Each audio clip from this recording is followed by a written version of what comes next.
Hey. Time for the out of this world story from our space. How do I move on? My current partner cheated and doesn't love me anymore. Firstly, I am a 27 male with a 22 female. I have 2 children, one with my current partner and one with the previous partner. So I already feel like I ruined my life and messed up beyond repair. My current baby mom cheated so many times and in so many ways that when I found out, it ruined my mental and physical health. She doesn't respect me, love, or appreciates anything I do for her. She only uses me for the security I provide. Yet, despite knowing all of this, I can't leave. The idea alone makes me sick, but I know I should. She says I'm not a real man and I act like a woman when I try to talk about the pain and hurt I'm feeling. The looks of disgust alone are draining from her. I turned my back on my family for her, left my own place to live with her. I know I can't go back. If I should leave, I would have to pay rent somewhere, but I'm too lazy and depressed to try leaving. So I stay, even though it's killing me slowly. I've broken down emotionally and talk about it with her family that we live near, as she hates me for it. All the advice I'm getting is to suck it up and move on, but I can't. I really need help and advice, because I can't on my own. I am too weak and I love her too much. What should I do? Where should I start? Let's get some comments before we move on to the update. Richhand999 starts us off. She needs to see a man walking away with the security she leaned on. Let her face the consequences of her disrespectful actions and move on to better pastures. Churcher78 has a thought. The amount of abuse you are experiencing is clearly extremely traumatizing. I suggest you start by making small steps like reaching out to family and friends that you've cut off, so you start to have an emotional outlet to help you plan an escape. You've made it feel so helpless because she's done an excellent job of isolating you. Abusers do this. They attempt to isolate and control you. Then they wear down your spirit until you feel like this is the best relationship you deserve. If you can read one book right now, I'd read No More Mr. Nice Guy. It might help you find a voice, so you can start to make small steps to escape this environment. Your child needs a healthier and happier environment than this one. Even if you only have a small amount of custody, it would be a happier child with you since your soon-to-be ex clearly has BPD or bipolar. The next thought comes from such cardiologist 669. I'm so sorry you're in so much pain. Take a breath. I know you're losing sleep over this. Hell, I am as well. But even if you do leave, you need to consult a lawyer to address the custody. I don't have children, fortunately and unfortunately, but you don't have to have her take custody, or at least not full custody. It sucks that spouses who are selfish and disrespectful to their partner and children deserve to raise the child. I know a person can be a good partner without being a crappy parent, but I have extreme difficulty believing a person can be honest, present, and responsible when that selfish excuse of a parent is out and about spreading her legs or slamming his genitalia into someone else effortlessly, as if they didn't have a partner or family back at home.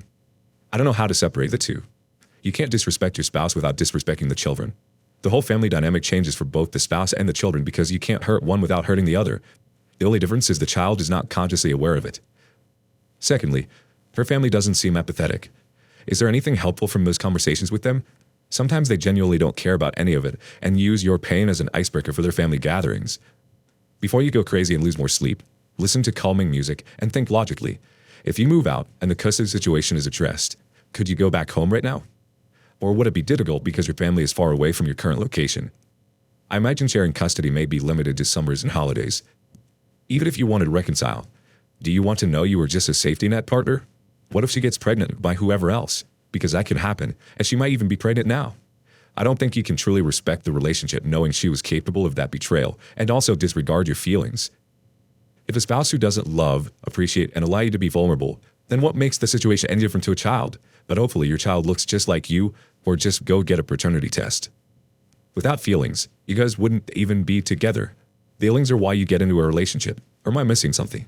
I don't think you need to be around someone who talks to you like that.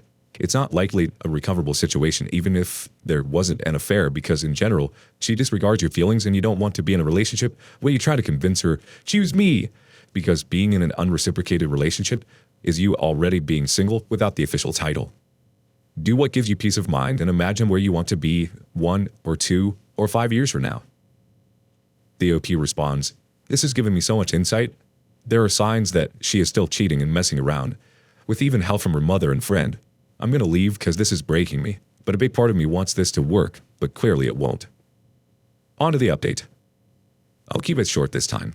I've reconnected with family and friends, staying in my brother's place for now. Long story short, my ex is now accusing me of not loving our child, demanding money, threatening me, and telling me not to return to the home where the remainder of my things are. It's all about money now. Every text, every call is about money for the baby.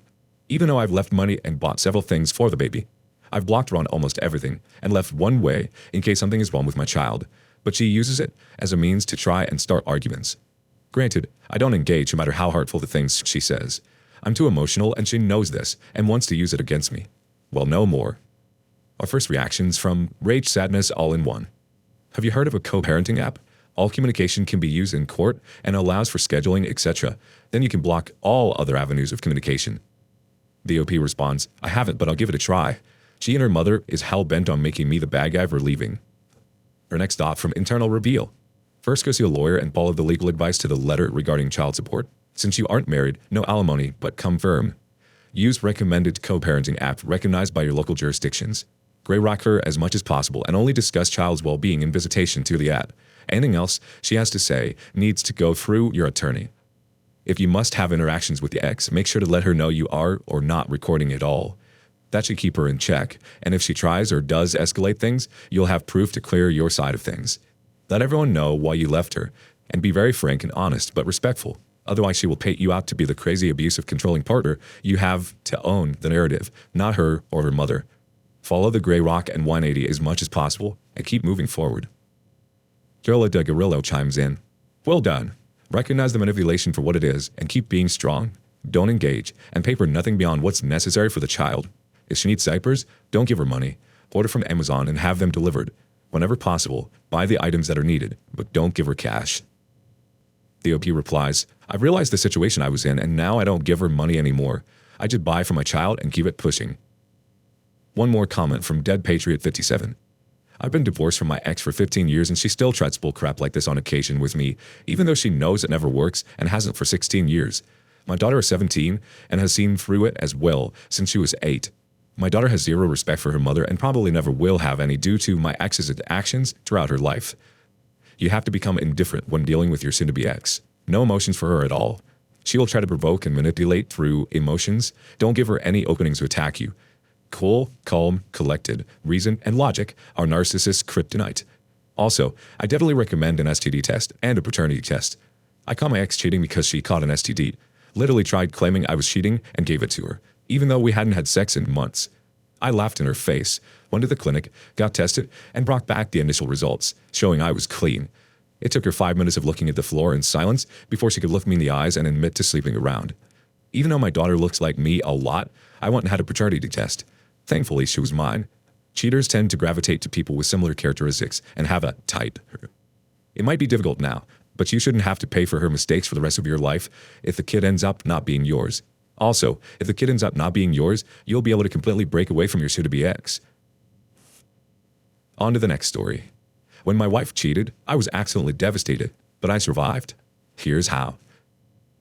I hope with all my heart this helps someone who's hurting and or trying to decide how to get through the pain of infidelity. First, for me this broke into two things I needed to accept and address. Those two things were my insecurity and my perception of who she was versus who she really was. My insecurity. I felt like if I had been better somehow, she wouldn't have been tempted to cheat on me. It took me a long time to realize there was nothing wrong or substandard about me. I am who I am, warts and all. And if she doesn't like who I was, cheating on me would not solve the problems between us. But while I was in the thick of it, I couldn't shake the feeling that I was somehow less than worthwhile. Since then, I've done a ton of work, with professional help, on my self-esteem. I've discovered why I felt less than I have, also discovered why I had a shaky sense of who and what I was or am. In a sort of adjacent issue, I discovered that I have absolutely no control over the other people. My insecurities led me to believe that if I could possess someone to marriage, that I owned them, that I had a right to expect them to behave in certain ways. I have learned that part of the problem was that I believed her promises to me, our marriage vows, were somehow binding. They weren't. She was always free to do whatever she pleased. Don't get me wrong. If she couldn't commit to those promises, she probably shouldn't have made them. But people change. She may have truly meant it when she said the promises she made, but later changed her mind. It would have been nice if she would have said so. But even saying so, or not, is a choice she gets to make without any input from me because I don't own her. My perception of who she was versus who she really was. I believed I knew her. I believed that knowing who she was enabled me to predict how she would act, and then I could rely on my perception of who she was to keep me safe from emotional upset. I was wrong, mainly about who she was. I thought she was someone who would never cheat on me, someone who couldn't cheat on me. As far as I knew, she had never cheated on anyone else with whom she had been in a relationship. But her cheating showed me she was someone who could cheat on me. After the cheating, I was confronted with the fact that the person I was with looked and sounded exactly like the person I thought I had known. She had all the same mannerisms. She styled her hair the same. She wore the same clothes. She liked the same foods. She watched the same TV shows. In every way, she was the same person I thought I had known, except that she wasn't. The person I was with after she cheated on me was a person who was interested sexually in others. She was a person who couldn't keep her marriage vows. She was a person who could lie to me. She was a person who didn't mind inflicting the pain of infidelity on me. For me, that made her a completely different person. But she looked, sounded, acted, smelled just like the person I was in love with. That's what made it so hard, so confusing, so hard to come to grips with and get over. It took me a long time to realize I had just been wrong about her, which really fed back into my insecurities. If I couldn't tell the difference between someone who loved me and someone who didn't mind hurting me, where did that leave me? How could I ever trust my own judgment again? Truth be told, I am still, at some level, in love with that person.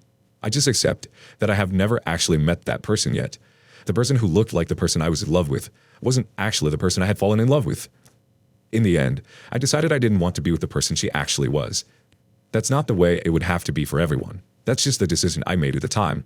I could see that I was beginning to mistreat her because of my pain and anger. I didn't want to be the person I was becoming. I could see, dimly at the time, that I wasn't going to be able to get over what she did unless I moved on without her. Under a different set of circumstances, I believe it might be possible for someone to accept the things that were ultimately true and find a way to fall in love with the person based on who they actually are, rather than who they were perceived to be. I have a friend who was able to make this his reality after his wife was unfaithful, so I know it's possible. To tie all these things together, here's where I am now. I have learned to trust my judgment again, but not in the same way. When I enter into a relationship with someone now, I do it with my eyes open. I don't believe that the relationship will give me ownership rights over them. I recognize my own responsibility in loving and respecting myself, and not expecting that to be provided by someone else. I recognize they are not giving up their agency as a human being as we enter into a relationship. I recognize that all relationships end, either in breakup or the death of one of the parties. I recognize that in almost every case, one person will be done with a relationship before the other, and that's okay. It sucks if I happen to be the person who's not ready for the end, but if I truly love someone, then I should want what's best for them, through their eyes. If I can't do that, then I don't love them. I want to possess them. I want them as my property. That's not love. I recognize that two people can love each other, but their togetherness can be toxic. I now have several exes who I am great friends with, but over our time together as lovers, we discovered that it wasn't good or constructive for either of us to be together. I hated what happened in the infidelity and subsequent divorce. It hurt so much. Bad in a way that can never be described to a person who's never been through it. But at the same time, I am so grateful for it. That pain taught me things about myself, relationships, and love that I could never have learned in any other way. I've never remarried. I probably won't ever. But I now know what a good partner will look like and feel like when I meet her. I still make bad choices here and there of partners, but I now have the courage to end relationships that have no chance of flourishing or are destructive in some way. Our first reaction comes from Pisces 314. This hits hard. So you think they are versus who they are. For me, it was accepting I didn't even know who my spouse was. The OP replies, I'm so sorry for the pain you must have felt. The double whammy of finding out about the cheating and finding out there's someone different. How are you doing now? Are you okay? Internal King says, as weird as it sounds, mentally I felt as if the real her was imprisoned by some imposter and this new person took her place. I would never have imagined her cheating. I guess it was a way for my brain to try and come to terms with the unthinkable. It was very difficult for me to understand why this person changed, but I'm now realizing she never changed. It was the true her all along. One more comment before moving on from Gustafreda. Yeah, I relate to realizing the person you loved was a figment of your imagination. I realized that so many things I loved about my ex were assumptions. I thought he was a man of high moral standards, who would go through fire for me, who was happy to be with me and proud to have me. He turned out to be none of those things, but just told me he was those things. The sad person he was never got any attention of any other women, and that is why he was faithful and loved me. It took one okay-looking girl to come after him, and he jumped ship. It hurt more than I can ever explain, but the lessons are learned. On to the next story. What do you do if your wife commits financial infidelity? About a month ago, I discovered my wife's irregularity in her spending habits and her secret account. She apparently has had multiple meals, drinks with people in the course of a year. She never told me about this or ever brought it to my attention. In fact, it was an accident I even discovered this, as she left her 2021's account statements backed up in Dropbox and left Dropbox open. For the entire year, her average secret monthly dining, drinking, coffee expenditures exceeded what is budgeted for the two of us as a couple per month. I confronted her about this. Her explanation was simple. It was with her coworkers, part of team-building expense. She felt she was entitled to her freedom and discretion as she earned it. She said she was treating or repaying her coworkers for favors received. Except, she would often disappear into the bathroom for hours with her phone. Calls of day, night, she rejects and did not answer in my presence. After a week, I was not satisfied with her answer. I began to re-question her. It turns out this is a pattern that dates way back even before we got married over 27 years ago. In fact, many meals were with men alone. She said she felt if she told me, I would dissuade her since I didn't understand her work situation. It was generally for purpose of work and not pleasure. So I asked her what was the context of the last 2 meals she had. In what regards were they relating to work? She gave me some asinine answer, like she wanted intel on another coworker. I asked her, would over coffee not be sufficient? You need to go out for a meal since the result was a one-line sentence? Again, her gaslighting made me sound like a crazed, jealous husband. 10 years ago, when we were working together, I personally witnessed her coddling a client while putting me down in front of him. I saw her raw emotions and feelings of offering. So much so that the client openly pursued her. I actually terminated contract for us to save the marriage. Well, in the midst of it, I thought she was just playing the good cop. Actually, she was heavily flirting with him. I never once suspected her, until a month ago. My question to her was, if it was no big deal as she claims, then why keep it a secret? And why for so many years? Again, she said she felt it is her right to her freedom as she made this money. What was surprising was her response. She's willing to split or divorce, claiming because I'm thinking the worst of her and this is what I want. If it was a mere overture of gluttony, why would one take the gravest option? Wouldn't she try to hold on to the marriage? I do not believe her, and I have not found closure. She has shown no shame, remorse, or any signs of guilt. In fact, she firmly believes it is her right to her discretion and secrecy, despite paying lip service. I am so triggered and fed up with her BS, now I cannot think straight. Please advise. Ask for advice and you're going to get it. Zach Taylor 05 chimes in burst. It sounds like she is really cheating on you. The next comment comes from Mysterious Maximum 488.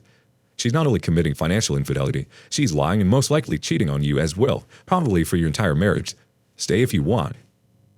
Sometimes I am lost chimes in.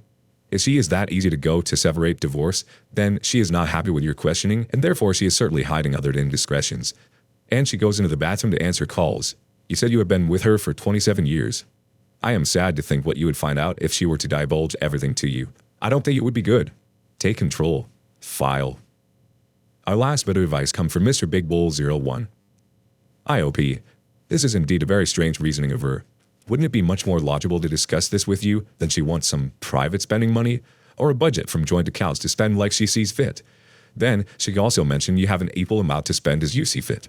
If it really is for what she says it is, then there is no need for any secrets. And then there is the part she so easily talks about divorce. For me, this would be the final nail. If she throws it away that easily, then she can have it. Clearly, she doesn't love you enough to do everything to stay married, not even discussing new terms about her spending behavior. If you're thinking about divorce, then do it on your terms, meaning you take the driver's seat. This means seeing a lawyer and drop the papers without her knowing. Then have her served when she has one of those dinners, or just at work. This will trigger her almost primal reaction.